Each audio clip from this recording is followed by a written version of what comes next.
நாங்கள் கதைக்கிற கதைகள் எங்களுடைய கதைகளாக இருந்தால், நாங்கள் எடுக்கிற படங்கள் எங்களுடைய வாழ்க்கை என்றது போருக்குள் நடக்கிற வாழ்க்கை மட்டுமில்லை, புலம்பெயர்தலுக்கு நடக்கிற வாழ்க்கையும் தான். இதெல்லாம் சேர்ந்ததுதான் எங்களுடைய வாழ்க்கை. இது ஒரு இன்டர்கனெக்ட் தான். அப்போ அப்படி ஒரு வாழ்க்கையை படம் எடுக்கக்கூடிய எல்லா படங்களுமே ஈழத்து படங்கள் தான். எல்லா இயக்குனருமே ஈழத்து இயக்குனர் தான். ஏனென்றால் நாங்கள் ஈழம் என்ற ஒரு ஒற்றை வார்த்தைகளை தான் நாங்கள் உலகம் ஃபுல்லாக வந்து கனெக்ட் ஆகிருக்கிறோம். எங்கள் கதையை அந்த தமிழக திரை வடிவத்தின் ஊடாக எடுத்து வர வேண்டும் என்ற அந்த எண்ணத்தை உங்கள் உள்ளத்தில் தாங்கி அதனை உங்கள் குருவும் சொல்லி இருக்கின்றார், நிறைவேற்றி இருக்கின்றீர்கள். முதலில் அதற்கு உங்களுக்கு எங்களுடைய பாராட்டுக்களையும் வாழ்த்துக்களையும் தெரிவித்துக் கொள்கின்றோம். அதுதான் முக்கியமான காரணம். அது அந்த முதல் படத்தை வந்து ஈழத்து கதையாக எடுக்கணும்ன்றது. அதுக்கு பிறகு வந்து எந்த ஹீரோக்களை வச்சு படம் எடுத்தாலும் சரி, ஆனால் முதல் படம் நாங்கள் எடுக்காம ஏதோ ஒரு ஹீரோ வச்சு படம் எடுத்துட்டா அப்புறம் அடுத்தடுத்த வெற்றிகள் நோக்கி தான் போக வேண்டியிருக்கும். அல்லது படம் தோத்தாலும் அடுத்தடுத்த வெற்றிகள் நோக்கி தான் போக வேண்டியிருக்கும். அப்போ நான் கனகாலம் கழிச்சு பார்த்தா நாங்கள் எங்களுக்கு நினைச்ச படத்தை எடுக்க முடியாமல் போயிருக்கலாம். அதனால முதல் படம் நீ எடுத்துட்டீங்கன்னா எங்கிற கதை எடுத்தா நல்லதுன்னு சொன்னார். அது ஒரு காரணம். பாரிஸ் மாநகரத்திற்கு வரப்போகின்றீர்கள். இந்த பிரான்ஸ் நாட்டிலே புலம் பெயர் தமிழ் திரைப்பட கலைஞர்கள் நிறையவே தங்களுடைய ஆர்வத்தை வெளிப்படுத்தி இருக்கின்றார்கள். அவர்கள் இந்த திரைப்படத் துறையில் தங்களுடைய பரீட்சார்த்த முயற்சிகளை மேற்கொண்டிருக்கின்றார்கள். இது ஒரு 2-3 தசாப்தங்களாக தொடர்ந்து கொண்டிருக்கின்றன. திரைப்படம் சார்ந்த ஒரு முன்னோடிகளாக இந்த புலம்பெயர் சூழலில் வந்து படங்களை எடுத்தவர்கள் வந்து பிரான்சில் புலம்பெயர்ந்த தமிழர்கள் தான் முதல். போரியல் வாழ்க்கை என்பதை அந்த திரைப்படத்தின் ஊடாக நாங்கள் அனுபவித்துக் கொண்டிருந்தோம். இந்த படம் வந்து அச்சொட்டாக எங்களுடைய வாழ்க்கையை பிரதிபலிக்கிறதாக இருக்கணும். இந்த படத்தில் ஒவ்வொரு ஃப்ரேமும் அப்படி இருக்கணும். நாளைக்கு ஈழம் பற்றி படம் பண்ணக்கூடியவர்களுக்கு இது ஒரு ரெஃபரன்ஸான விஷயமாகவும் நான் வச்சிருக்கணும், ஒரு காலப்பட்டத்தின் ரெஃபரன்ஸாகவும் இருக்கணும் என்று நான் நினைச்சேன். இந்த நீளிரா திரைப்படம் பற்றி பலரும் பல்வேறு விதமாக பேசுகின்றார்கள். ஸோ இது வந்து ஒட்டுமொத்தமாக எல்லாரும் வந்து தங்களுடைய ஒரு படமா ஓன் பண்ணன்றது வந்து எனக்கு மிக மிக மகிழ்ச்சியான விஷயமா இருந்தது.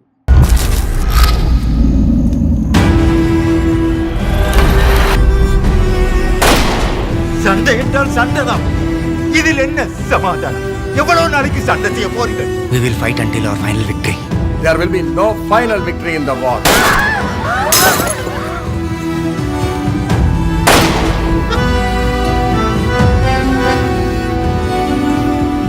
முதல்ல இந்த இரவை எப்படி எதிர்கொள்றேன்னு யோசிப்பான்.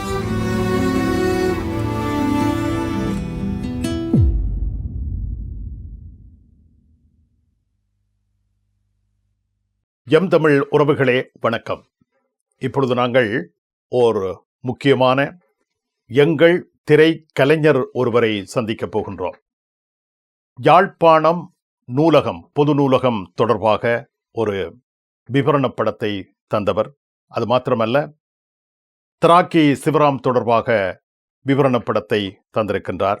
2010 முல்லைத்தீவு பெரும் கரை என்ற விவரண படத்தை ஆங்கிலத்தில் அவர் இயக்கி வெளியிட்டிருக்கின்றார். இது மாத்திரமல்ல, திரை ஞானி என்று நாங்கள் விളിக்கக்கூடிய எங்கள் பாலு மகேந்திரா அவர்களிடம் உதவி இயக்குனராக பணியாற்றியவர். இப்பொழுது நாங்கள் திரை அரங்கங்களில் பார்த்து கொண்டிருக்கின்ற நீளிரா திரைப்படத்தை தந்த இயக்குனர் சோமீதரன் அவர்களை இப்பொழுது நாங்கள் சந்திக்கின்றோம். வணக்கம் சோமீதரன் அவர்களே. வணக்கம். உங்களை சந்திப்பதில் மிக்க மகிழ்ச்சி. இப்பொழுது பாரங்கும் என்று சொல்லலாம் வாழுகின்ற ஈழத்தமிழ் மக்கள் நீளிரா திரைப்படத்தை பற்றி பேசிக்கொண்டே இருக்கின்றார்கள். இந்த நீளிரா திரைப்படம் உருவான வரலாற்றை கொஞ்சம் எடுத்து கூறுவீர்களா? இல்லை, எல்லா ஈழத்தமிழர்களை போலவுமே வந்து இன்றைக்காவது வந்து எங்கட கதைகள், எங்கட வாழ்க்கை, எங்கட ஊர் வந்து நாங்கள் பார்த்து கொண்டிருக்கிற இந்த தமிழ் சினிமாவில் வராதான்ற ஒரு ஏக்கம் இருந்தது தான். அதுதான் வந்து முதல் அது வந்து நாங்கள் தனியாக ஒன்று பண்ணுறதை காட்டிலும் வந்து இந்த தமிழ் சினிமாவுக்குள்ள இந்த தமிழ் சினிமா என்ற சொல்றது, நான் தமிழ்நாட்டிலேருந்து வரக்கூடிய சினிமா தான் இன்றைக்கு உலகம் ஃபுல்லாக போய்கொண்டிருக்கோம். அந்த சினிமாவுக்குள்ள அதாவது நாங்களும் ஒரு பங்குதாரராக இருந்து கொண்டிருக்கோம். நாங்கள் அந்த படங்களை பார்க்குறோம். ஆனால் எங்களை பற்றி அந்த சினிமா பேசலைன்ற அந்த கேள்விதான். அப்போ எங்களை பற்றி அந்த பேசணும்னா நாங்களே அந்த சினிமாவுக்குள்ள எங்களை பற்றி ஒரு கதையை உருவாக்கணும், கொண்டு வரணும்ன்றதான் நோக்கமா இருந்தது. அது வந்து பாலுமந்திரா சிறப்புமே சொல்லி கொண்டிருந்ததுதான். நீங்க இப்ப படம் பண்ணாலும் நீ பிறகு ஹீரோக்களை வச்சு படம் பண்ணிக்கொள். ஆனா வந்து உன்னோட முதல் படம் வந்து எங்கட கதை எடுத்துரு, என்னால எடுக்க முடியாம போச்சு கடைசி வரைக்கும் என்று சொன்னவர். சௌரியம் தமிழ் சரித்திரத்தில் ஒரு முக்கியமான பேராக சினிமா சரித்திரத்தில் ஒரு மிக மிக முக்கியமான பேராக இருக்கும் என்றுதான் திடமான நம்புகிறேன். இந்த படிப்பு அவருடைய வயசுக்கு மிக மிக அப்பாற்பட்ட திருச்சியவர் காணப்பட்டாலும் அதை ஒரு ஈழத் தமிழனே பதிவு செய்திருக்கிறார் என்பதில் எனக்கு தனிப்பட்ட கருவம் இருக்கிறது. சௌரியனுக்கு நீ இன்னும் பல விஷயங்கள் செய்ய வேண்டி இருக்கிறது. உனக்கு வயசு இருக்கிறது. உனக்கு எந்த நேரத்தில் என்ன உதவி வேணும் அதை செய்ய நான் காத்திருக்கிறேன். அதை மட்டும்தான் எல்லாம் செய்ய முடியும். காரணம் ஸ்டார்ட் கட் என்று சொல்வதற்கு காலம் கடந்து போய்விட்டிருக்கிறது. நம்ம திரும்பி பார்க்கும்பொழுது 65 தாண்டியாகிவிட்டது. ஒரு ஹார்ட் அட்டாக், ஒரு ஸ்ட்ரோக் முடித்து இங்கே உட்கார்ந்து பேசிக்கொண்டிருக்கிற ஒரு நிலையில் உனக்கு நான் பெரிதாக என்ன செய்து விடப்போகிறேன். ஏதாவது சிறிய உதவியாக இருந்தால் பெரிய உதவியாக இருந்தால் முயற்சி செய்வேன், சிறிய உதவியாக இருந்தால் ஓடி வந்து செய்வேன் என்றுதான் சொல்லி தோன்றுகிறேன். I am at your service, Soumya. Please do call me if there's anything that is needed. And I don't know. I think that it's going on and on, but I want that you go hear this. God bless you. Thank you. நன்றி அற்புதமாக உன்னுடைய ஒரு சக படைப்பாளி என்ற முறையில், ஒரு சக சினிமா மாணவன் என்ற முறையில், ஒரு ஈழத்தமிழன் என்ற முறையில் நன்றி நன்றி தம்பி நன்றி. ஸோ அதுதான் முக்கியமான காரணம். அது அந்த முதல் படத்தை வந்து ஈழத்து கதையாக எடுக்கணும்ன்றது. நீ அதுக்கு பிறகு வந்து எந்த ஹீரோக்களை வச்சு படம் எடுத்தாலும் சரி, ஆனா முதல் படம் எடுக்காம ஏதோ ஒரு ஹீரோ வச்சு படம் எடுத்துட்டா அப்புறம் அடுத்தடுத்த வெற்றிகள் நோக்கி தான் போக வேண்டியிருக்கும். அல்லது படம் தோத்தாலும் அடுத்தடுத்த வெற்றிகள் நோக்கி தான் போக வேண்டியிருக்கும். அப்ப நான் கனகாலம் கழிச்சு பார்த்தா நாங்க எங்களுக்கு நினைச்ச படத்தை எடுக்க முடியாம போயிருக்கலாம். அதனால முதல் படம் நீ எடுத்துட்டீங்கன்னா எங்க கதை எடுத்தா நல்லதுன்னு சொன்னார். அது ஒரு காரணம். மற்றது சின்ன வயசுல அதான் நான் ஆரம்பத்தில் சொன்ன மாதிரி எங்களுக்கு ஈழத்தமிழ் எல்லோருக்கும் இருக்கிற ஒரு கனவு. இந்த தமிழ் சினிமாவில் நாங்கள் ஒரு சின்ன கேரக்டர் வந்தாலே, தமிழ் சினிமாவில் வந்தாலே நாங்கள் வந்து எங்களை ஒரு கேரக்டர் ஒன்று வருதான்னு சொன்ன ஆட்கள் முழுமையா எங்களோட படத்தை எடுத்து அந்த அந்த மக்களுக்கு கொண்டு சேர்க்கணும்னு நினைச்சது அது இன்றைக்கு நிறைவேறி இருக்குன்னு நினைக்கிறேன். தமிழ்நாட்டில் பரவலாக ஓடி இருக்கு. இப்போ அது ஓடிடிலையும் இந்த மாசத்துல வந்துடும் நினைக்கிறேன். ஸோ உலகம் முழுவதும் அது ஓடிடிலையும் பார்க்கக்கூடியான வாய்ப்பு இன்னும் இந்த மாத இறுதிக்குள்ள அது வாய்ப்பு இருக்கும். இந்தியாவில் வந்து அது இன்றைக்கு ஓடிடிகளில் வர ஆரம்பிக்கும். சோமேந்திரன் அவர்களே, நீங்கள் ஈழ மண்ணிலே பல்வேறு துறைகளில் பணியாற்றி இருக்கின்றீர்கள். எங்களுடைய ஊடகத்துறையில் கூட, இலத்திரனியல் ஊடகத்துறையில் கூட நீங்கள் பணியாற்றி இருக்கின்றீர்கள், பத்திரிகை துறையில் பணியாற்றி இருக்கின்றீர்கள். இப்படியெல்லாம் பணியாற்றிய நீங்கள் திரைத்துறையிலே பிரவேசித்ததன் பின்னர் எங்கள் கதையை அந்த தமிழக திரை வடிவத்தின் ஊடாக எடுத்து வர வேண்டும் என்ற அந்த எண்ணத்தை உங்கள் உள்ளத்தில் தாங்கி அதனை உங்கள் குருவும் சொல்லியிருக்கின்றார், நிறைவேற்றியிருக்கின்றீர்கள். முதலில் அதற்கு உங்களுக்கு எங்களுடைய பாராட்டுக்களையும் வாழ்த்துக்களையும் தெரிவித்துக் கொள்கின்றோம். இந்த நீளிரா திரைப்படம் பற்றி பலரும் பல்வேறு விதமாக பேசுகின்றார்கள். நிறைய ஆற்றலாளர்கள், ஆய்வாளர்கள் எல்லாம் மிகத்தரமான விமர்சனங்களை முன்வைத்திருக்கின்றார்கள். இதனை நீங்கள் நோக்குகின்ற பொழுது இந்த நீளிரா திரைப்படத்தை தொடர்ந்து உங்களுடைய திரைத்துறை பயணத்தை எவ்வாறு நீங்கள் செப்பனிடலாம் என்று எண்ணுகின்றீர்கள்? உண்மையில வந்து நான் என்ன பர்சனலா கேட்டா, நான் சினிமாவுக்குள்ள வந்தது காரணம் எங்கட கதைகளை சொல்லணும்ன்றதான். ஒரு தமிழ் சினிமாவுக்குள்ள அல்லது சினிமா உலகுக்குள்ள வந்து நாங்க வந்து தொடர்ந்து சினிமா வந்து இப்ப தமிழ் சினிமா பாக்குறால பார்த்தா மதுரைக்காரன் பத்தி கதை வருது, திருநெல்வேலி பற்றி வருது, கோயம்புத்தூர் எல்லா பற்றியுமே கதைகள் வருது. இந்த உலக சினிமா அப்படிங்கிற புலம்பெயர்ந்து பல தேசமா இருக்கைகளை உலக சினிமாவில் பார்த்தா ஒவ்வொரு நாட்டில இருந்தும் அவருடைய கதைகள் படங்களா வருது. இன்னைக்கு ஒரு வேர்ல்டு சினிமாவுக்குள்ள பார்த்தா இன்னைக்கு ஒரு பாலஸ்தீன் பிலிம்ஸ் இன்றைக்கு அவங்க போற காலகட்டத்தில் கூட பாலஸ்தீன் படங்கள் சினிமாவா நாங்கள் பார்க்கக்கூடிய மாதிரி இருக்கு இன்றைக்கு திரைப்பட விழாக்கள்ல. ஆனா எங்களுக்கு வந்து அது ஒரு பெரிய லேக்கா இருக்கு. எனக்கு உண்மையில வந்து அதுதான் வந்து ஒரு ஆன்ம திருப்தியான மனசுக்குள்ள எப்பயுமே சொல்லி கொண்டிருக்கிறது வந்து எப்படியாவது எங்கட கதைகளை பேஸ் பண்ணி இந்த படங்களை. அதனால நாங்கள் அந்த டேர்ம் யூஸ் பண்ணாங்க, ஈழம் ஃபில்ம் மேக்கர்ன்ற டேர்ம். ஏன்னா ஈழம்ன்றது ஒரு வெர்ச்சுவல் நேஷன். ஸோ நாங்கள் வெர்ச்சுவலா கனெக்ட் ஆகிருக்கிறோம். அது ஒரு பிரான்ஸ்ல இருந்தாலும் சரி, அது ஜெர்மன்ல இருந்தாலும் சரி, அது சுவிட்சர்லாந்துல இருந்தாலும் சரி, கனடாவில் இருந்தாலும் சரி, அது ஈழத்துல இருந்தாலும் சரி, ஸ்ரீலங்காவில் இருந்தாலும் சரி, இந்தியாவில் இருந்தாலும் சரி, நாங்கள் கதைக்கிற கதைகள் எங்களுடைய கதைகளா இருந்தால், நாங்கள் எடுக்கிற படங்கள் எங்களுடைய வாழ்க்கை. எங்களுடைய வாழ்க்கைன்றது போருக்குள் நடக்கிற வாழ்க்கை மட்டுமில்லை, புலம்பெயர்தலுக்கு நடக்கிற வாழ்க்கையும் தான். இதெல்லாம் சேர்ந்ததுதான் எங்களுடைய வாழ்க்கை. இது ஒரு இன்டர்கனெக்ட் தான். அப்ப அப்படி ஒரு வாழ்க்கையை படம் எடுக்கக்கூடிய எல்லா படங்களுமே ஈழத்து படங்கள் தான். எல்லா இயக்குனருமே ஈழத்து இயக்குனர் தான். ஏனென்றா நாங்கள் ஈழம் என்ற ஒரு ஒற்றை வார்த்தைகளை தான் நாங்கள் உலகம் ஃபுல்லா வந்து கனெக்ட் ஆயிருக்கிறோம். அது இன்றைக்கு அடுத்த தரக்கூடிய தலைமுறைகள்லையும் அப்படிதான் கனெக்ட் ஆகும். ஸோ அந்த கதைகளை சொல்றதா என்னுடைய நோக்கமா இருக்கு. ஆனா வந்து நான் ஒரு தமிழ்நாட்டு ஒரு கமர்ஷியலான ஒரு மெயின் ஸ்ட்ரீம் சினிமாவில் இருக்கிறதால இந்த படம் வந்து ஒரு நிறைய ஆப்பர்ச்சுனிட்டிஸை கிரியேட் பண்ணி, நீங்க சொன்னது மாதிரி அது ஒரு கிரிட்டிக்கலா அக்ளைம் படமாகவும் வந்ததால அது வந்து நிறைய ஆப்பர்ச்சுனிட்டிஸை கிரியேட் பண்ணியிருக்கு. நிறைய பேர் அடுத்த படம் பண்றதுக்கான கதைகளை கேட்டிருக்காங்க. அது சில ப்ரொடியூசர்ஸ் கேட்டிருக்காங்க, சில நடிகர்கள் கேட்டிருக்காங்க. ஸோ அதனால வந்து இன்னும் அடுத்தடுத்து இந்த மாசங்களை தான் தீர்மானிப்போம் அடுத்து என்ன படம் நடக்கும்னு தெரியல. ஆனா வந்து ஒரு ஆத்மார்த்தமாக நான் எங்கிற கதைகளை எப்படியா சொல்லணுன்றதான் என்னுடைய அந்த கோரா இருக்கும்னு நினைக்கிறேன். ஆனா வந்து இனி அடுத்த கட்டமான வேலையில் வந்து இதுதான் தெரியும். சோமிதரன் அவர்களே, நீங்கள் ஒரு முக்கியமான இடத்திற்கு வந்து கொண்டிருக்கின்றீர்கள். பாரிஸ் மாநகரத்திற்கு வரப்போகின்றீர்கள். இந்த பிரான்ஸ் நாட்டிலே புலம்பெயர் தமிழ் திரைப்பட கலைஞர்கள் நிறையவே தங்களுடைய ஆர்வத்தை வெளிப்படுத்தி இருக்கின்றார்கள். அவர்கள் இந்த திரைப்படத் துறையில் தங்களுடைய பரீட்சார்த்த முயற்சிகளை மேற்கொண்டிருக்கின்றார்கள். இது ஒரு 2-3 தசாப்தங்களாக தொடர்ந்து கொண்டிருக்கின்றன. தென்னிந்தியாவிலே தமிழ் திரைப்படத் துறையில் முதலீடு செய்து கொண்டிருக்கின்ற எங்களுடைய மக்களும் இருக்கின்றார்கள். எங்களுடைய பணம் படைத்தவர்கள் பலர் தென்னிந்திய திரைப்படங்களுக்கு மிக நிறைவாக முதலீடுகள் செய்கின்றார்கள். ஆனால் நீங்கள் சொல்வது போல எங்கள் கதையை திரைப்படமாக்க வேண்டும், எங்கள் கதையை திரையில் கொண்டு வர வேண்டும் என்ற எண்ணம் கொண்ட ஒருவரை அவர்கள் கண்டுபிடிக்கவில்லை. ஆனால் நீங்கள் இப்பொழுது வந்திருக்கின்றீர்கள். நீங்கள் அதனை நீளிரா மூலமாக நிரூபித்திருக்கின்றீர்கள்.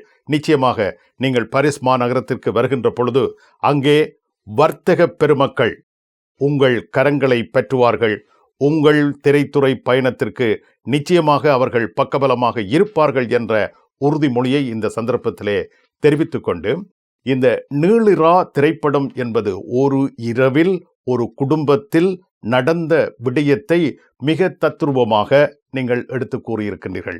இதற்காக நீங்கள் என்னென்ன விடயங்களை எல்லாம் கவனித்துக் கொண்டீர்கள் என்பதை கொஞ்சம் சுருக்கமாக கூறக்கூடியதாக இருக்குமா? இல்லை, இந்த படம் வந்து உண்மையில வந்து தமிழ் சினிமாவை பொறுத்த வரைக்கும் ஒரு முதல் ஒரு ஈழத்து இயக்குனர் எடுக்கிற ஈழத்து கதையா இருந்தது தமிழ் சினிமாவில். அப்ப எனக்கு இதுல ஒரு பெரிய ரெஸ்பான்சிபிலிட்டி இருந்தது. எனக்கு வந்து நாங்க ஒரு ரெஃபரன்ஸ் செட் பண்றோம். ஒரு ஈழத்து கதை இப்படி இருக்கும், ஈழத்து வீடுனா இப்படி இருக்கும், ஈழத்து மனிதர்கள் இப்படி இருப்பாங்க, இப்படித்தான் கதைப்பாங்க. அந்த மொழி இதெல்லாம் வந்து இதற்கு முன்னால் தமிழ் சினிமாவில் வந்து அந்த ஈழத்தமிழையே வந்து வேற மாதிரி பண்ணது, அந்த மாதிரிலாம் இருந்தது. அப்ப அதுல வந்து நான் கரிசனை எடுக்கணும்னு நினைச்சேன், அந்த ரெஸ்பான்சிபிலிட்டி எடுத்துக்கொள்ளணும்னு நினைச்சேன். இந்த படம் வந்து அச்சொட்டாக எங்களுடைய வாழ்க்கையை பிரதிபலிக்கிறதாக இருக்கணும். இந்த படத்துல ஒவ்வொரு ஃப்ரேமும் அப்படி இருக்கணும். நாளைக்கு ஈழம் பற்றி படம் பண்ணக்கூடியவர்களுக்கு இது ஒரு ரெஃபரன்ஸான விஷயமாகவும் நான் வச்சிருக்கணும், ஒரு காலப்பட்டத்தின் ரெஃபரன்ஸாகவும் இருக்கணும் என்று நான் நினைச்சேன். ஸோ அந்த படம் வந்து 88 அந்த காலப்பகுதியில ஒரு ஈழத்துல வடக்கு பகுதியில வாழ்ந்த ஒரு மனிதர்களுடைய வாழ்க்கையாகவும் அந்த வீடும் அந்த சூழலும் வந்து பதிவு செய்யறாம இருக்கணும் தான் முதலாவது விஷயமா இருந்தது. அதுதான் என்னோட கன்சன்ட்ரேஷனா இருந்தது, அந்த ரெஸ்பான்சிபிலிட்டி. ஸோ யாரும் அப்படி ஒரு இந்த மாதிரி இல்லையடான்னு சொல்லிடக்கூடாது, இந்த மாதிரி தாண்டா இருந்துன்னு சொல்லணும்ன்றதான் ரெஸ்பான்சிபிலிட்டி இருந்துச்சு. அது மன திருப்தி என்னன்னா அது நடந்தது. இந்த படம் பார்த்ததுக்கு பிறகு தொடர்ந்து ஃபோன் பண்ணி பேசினார்கள் எல்லாரும் வந்து தே ஓன் த ஃபில்ம்னு சொல்லுவாங்களே, அவர்கள் தங்களுடைய கதையா தங்களுடைய படமா உணர்ந்தாங்க. அதுதான் எனக்கு பிரான்ஸ்ல எல்லாம் வந்து ஒவ்வொரு ஷோ முடிஞ்சதுக்கு பிறகும் நள்ளிரவு, எனக்கு அங்க இந்தியா நள்ளிரவு அறிக்கைக்குள்ள வந்து கால் பண்ணி அவ்வளவு நேரம் உரையாடினாங்க, அவ்வளவு எழுதினாங்க. நீங்களும் எழுதியிருந்தீங்க, எல்லாரும் எழுதியிருந்தாங்க. ஸோ இது வந்து ஒட்டுமொத்தமாக எல்லாரும் வந்து தங்களுடைய ஒரு படமா ஓன் பண்ணன்றது வந்து எனக்கு மிக மிக மகிழ்ச்சியான விஷயமா இருந்தது. நீளிரா திரைப்படத்தை நான் 2வது தடவையும் பார்த்தேன். இன்னும் பார்ப்பதற்கு விருப்பம் கொண்டிருக்கின்றேன். ஏனென்றால் நீங்கள் கூறியது போல அந்த திரைப்படத்தை பார்க்கின்ற பொழுது அந்த திரைப்படத்தோடு நாங்கள் பயணித்துக் கொண்டிருந்தோம். அந்த போரியல் வாழ்க்கை என்பதை அந்த திரைப்படத்தின் ஊடாக நாங்கள் அனுபவித்துக் கொண்டிருந்தோம். இதனைத்தான் பலரும் கூறியிருக்கின்றார்கள். பலர், பெண்கள், குறிப்பாக பெண்கள், தாங்கள் நேரடியாகவே அந்த போரிலே பாதிக்கப்பட்டிருந்தார்கள். அந்த பாதிப்பின் உணர்வை இந்த திரைப்படத்தை பார்க்கின்ற பொழுது தாங்கள் மீட்டக்கூடியதாக இருந்தது என்றும், சிலர் கண்ணீர் வடித்துக் கொண்டே அந்த திரைப்படத்தை பார்த்ததையும் என்னோடு பகிர்ந்து கொண்டார்கள். ஈழத்தமிழ் நிறைய பேர் வந்து நிறைய பேர் ஃபோன் பண்ணி ஒவ்வொரு இந்த கதை அல்லது படத்துல இருக்கிற ஒரு கேரக்டர், ஏன்னா படத்துல நிறைய கேரக்டர்ஸ் இருக்கும், ஒவ்வொரு கேரக்டர்ஸுக்கும் பின்னால சொல்லப்படாத கதைகள் இருக்கு. இந்த படம் பார்த்ததுக்கு பிறகு அந்த சொல்லப்படாத கதைகளை நிறைய பேர் சொல்ல ஆரம்பிச்சாங்க. இந்த படத்துல வந்து ஒரு வீடு ஒரு கதை, ஆனா அதுல கேரக்டர்ஸ் இருக்கும், அதுக்கு பின்னால ஒவ்வொருத்தருக்கும் பல லேயர்ஸ் இருக்கும். இந்த படத்தை நீங்க 2 தரம் பார்த்தபடினால சொல்றேன். இந்த படத்தை 2 தரம் பார்க்கும்போது அல்ல 3 தரம் பார்க்கும்போது அதுல வந்து அன்டோல்டான விஷயங்கள் உள்ள மறைஞ்சு இருக்கும். இது வந்து என்ன, ஒரு சினிமா காலம் கடந்து நிக்கிற ஒரு பேராயுதமா நான் பாக்குறேன். நாங்கள் வந்து அப்படித்தான் நாங்கள் ஒவ்வொருத்தரும் வந்து இந்த போர் தின்றது போக மிஞ்சி இருக்கிற ஆட்கள் தான் எங்களோட தலைமுறையில, நான் என்ன போல சில பேர் எல்லாம். ஸோ இந்த போர் பெருமளவு எங்களுடைய தலைமுறை 80களில் பிறந்த தலைமுறையை கொண்டு போயிட்டு, அப்ப எங்களுக்கு ஒரு ரெஸ்பான்சிபிலிட்டி இருக்குன்றது நான் உணர்றேன். அதனால நீங்க ஏன் அந்த ஒவ்வொரு ஆட்களுக்கு வந்து ட்ரிகர் பண்ணுதுன்ற அந்த படம் பார்க்கல, அது ஒரு திரைப்படம் சில விஷயங்களை நேரடியா சொல்லாது, ஆனா உணர்தல் என்ன ஒன்று இருக்கு. நீங்க படம் பார்க்கும்போது நீங்க உணர்வீங்க அதை, அந்த திரைப்படத்தை பார்க்கும்போது அந்த உணர்வு வரும், உணர்வு அது தூண்டும். ஸோ அதுதான் அவங்க எல்லாரும் அதை பேச வச்சதுன்னு நினைக்கிறேன். ஸோ அது அந்த ஒரு வேலை வந்து படத்துல இருக்கு. அந்த படத்துல நீங்க ஏற்கனவே முதல் கேள்வி கேட்ட பொழுதுக்கு என்னெல்லாம் செஞ்சீங்கன்னு கேட்டது போல உண்மையில பல லேயர்ஸ் இருக்கு. நாங்க வந்து ஒரு பெரு நெருக்கடிகளை தாண்டி வர வேண்டியிருக்கு. அது தனிய சென்சார் மட்டும் இல்ல. நீங்க ஏலவே சொன்னது போல நிறைய ப்ரொடியூசர்ஸ் நிறைய பேர் இருந்தாலும் வந்து ஏன் படத்தை எடுக்க முடியலன்னா எல்லாருக்குள்ளேயும் ஒரு பயம் இருக்கு. ஏதோ ஈழத்து கதையை கெடுத்தா வந்து பிரச்சனையாகிற பயம் இருக்கு. இந்த பயத்தை உடைக்க வேண்டியதான் எனக்கும் கார்த்திக் சுப்புராஜ் அவங்களுக்கும் முக்கியமான கடமையா பொறுப்பா இருந்தது. அதான் ஏன்னா அந்த பயத்தை உடைச்சு அது ஒரு டிஸ்ட்ரிபியூஷன் இது எல்லாத்தையும் எல்லாரையும் சாட்டிஸ்ஃபை பண்ண வேண்டிய ஒரு தேவை இருந்தது.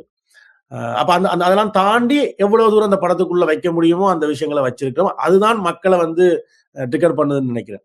இந்த படத்தை வந்து அவர் என்ன செய்திருக்கிறார் சொன்னால், நீங்கள் அடுத்த கட்டமாக நீங்கள் அந்த நிகழ்வுகளை தேடி அவர்கள் தேட சூழலை ஏற்படுத்தியிருக்கிறார். இதுதான் அவருடைய வெற்றி. இப்போ நீங்கள் இந்த படம் இந்த நிகழ்வு இது இந்திய இராணுவம் அங்கே சென்றது என்று உங்களுக்கு தெரியும். அங்கே இப்படி அதற்குரிய சில விஷயங்கள் அங்கே சொல்லியிருக்கிறார். அதை பற்றி இவர்கள் இல்லாமல் ஒரு இந்திய சூழலில் வந்து அவர்கள் தேடுவார்கள்.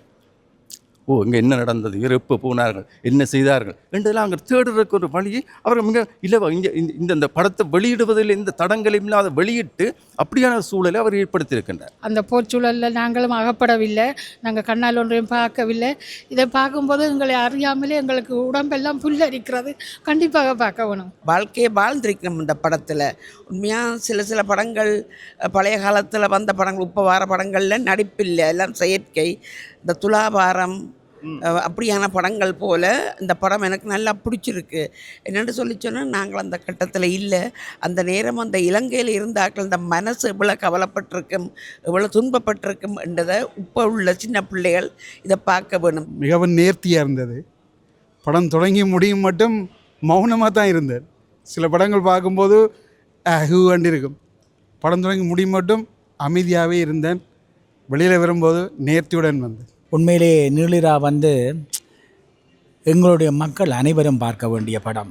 ஏனென்றால் நாங்கள் சரித்திரங்களையும் வரலாறுகளையும் படித்திருக்கிறோம், ஆனால் நீளிராவில் நாங்கள் வாழ்ந்திருக்கின்றோம். எங்களுடைய பலருக்கு இப்படியெல்லாம் எங்களுடைய ஊரில் நடந்திருக்கிறதா என்பது அவர்களுக்கு தெரியாத விடயம். அந்த விடயத்தை நீளிரா மிக சிறப்பாக செய்திருக்கிறார்கள். அதை படம் என்று சொல்ல முடியாது. அது எங்களுடைய நிஜ வாழ்விலே நடந்த சம்பவங்களை காட்சிப்படுத்தி இருக்கிறார்கள். இதுபோன்ற நிறைய சம்பவங்கள் கதைகளாக்குவதற்கு சோமிதரன் போன்ற பல இயக்குனர்கள் வருவார்கள். ஆனால் சோமிதரன் இயக்குனருக்கு மனது நிறைந்த வாழ்த்துக்களை தெரிவித்துக் கொள்கின்றேன். உங்களுடைய வருகை வரும் 14ஆம் தேதி பாரிஸ் மாநகரத்திற்கு அமைகின்றது. பாரிஸ் மாநகரிலே மீண்டும் நீளிரா திரைப்படம் மிக பிரமாண்டமான திரை அரங்கில் வில்னோவ் லா கரேன் என்ற பகுதியில் அமைந்திருக்கின்ற மெகாராமா என்ற மிகப்பெரிய திரையரங்கில் காண்பிக்கப்பட போகின்றது. அந்த திரையரங்கிலே உங்களை சந்திப்பதற்காக நாங்கள் காத்திருக்கின்றோம். உங்கள் வருகை பற்றி எடுத்து கூறுங்கள். நானும் பயங்கரமா எக்ஸைட்மெண்டா இருக்கேன். எல்லாரோடையும் வந்து அது நேரடியா வந்து எங்களுடைய மக்களோட சேர்ந்து படம் பார்க்கிறன்றதும், அதுக்கு பிறகு அதை வந்து அவரோட உரையாடுன்றதும் எனக்கு முக்கியமான விஷயமா இருக்கு. முக்கியமாக அவங்களோட கதைகளை கேட்கறதுன்றது எனக்கு இதுவரைக்கும் படம் பார்க்கும்போதே அந்த இரவுல நிறைய பேர் தொலைபேசியில ஒரு தொடர்பு கொண்டு நிறைய பேசியிருந்தாங்க. அப்ப நிறைய பேரோட நிறைய நேரம் பேச முடியலன்னா அந்த படம் ரிலீஸ் ஆன இந்த 1-2 வாரங்கள்ல இருந்த பிஸி காரணமாகவும். ஸோ இன்றைக்கு அந்த ஆப்பர்ச்சுனிட்டி கிடைச்சிருக்கு. பாரிஸ் நகர்ல அதை திரையிடுறதுக்கான ஆப்பர்ச்சுனிட்டியும் அதுவும் அந்த மக்களோட சேர்ந்து பார்க்கறதும். நீங்க ஏற்கனவே சொன்னது போல பாரிஸ்ல வந்து நிறைய திரைப்பட படங்களை எடுத்த இயக்குநர்கள் இருக்கிறாங்க, திரைப்பட ஆர்வலர் இருக்கிறாங்க.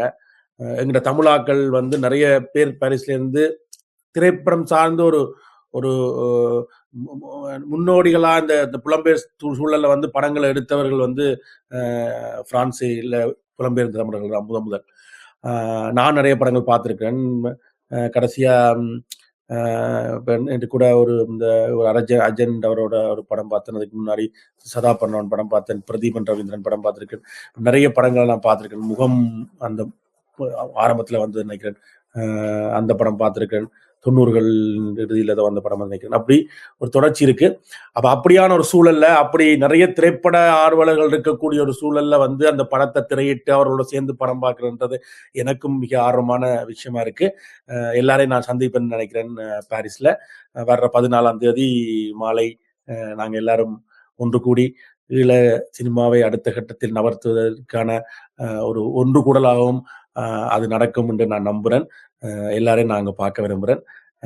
நன்றி அண்ணா, உங்களுடைய நேர்காணலுக்கும் உங்களுடைய பதிவுக்கும். நீங்க 2 தடவை படம் பார்த்துருக்கிறீங்க, நீங்க எழுதியிருக்கிறீங்க, உங்களுடைய இதை வந்து வீடியோவாயும் போட்டுக்கிறீங்க.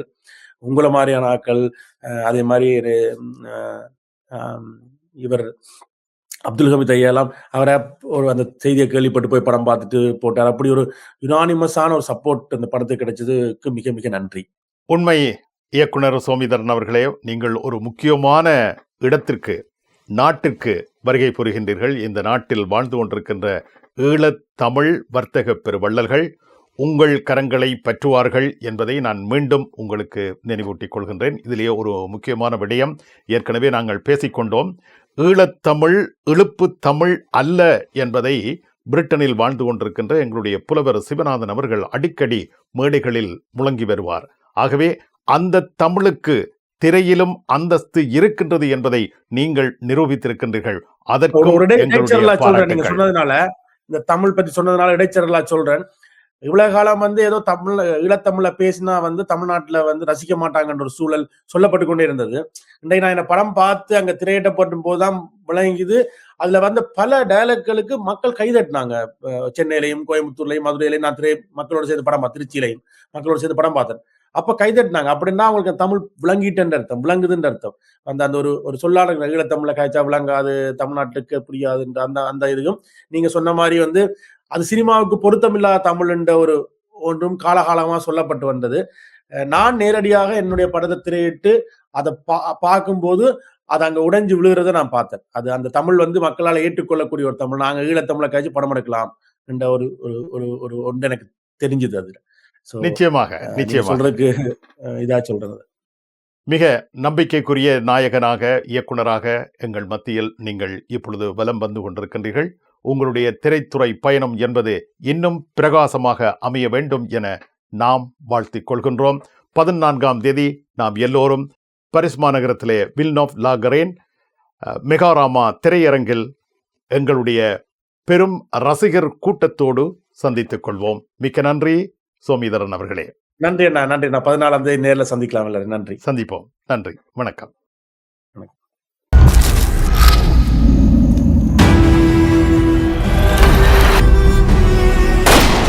சண்டை என்றால் சண்டைதான். இதில் என்ன சமாதானம்? எவ்வளவு நாளைக்கு சண்டை செய்ய போறீங்க? We will fight until our final victory. There will be no final victory in the war.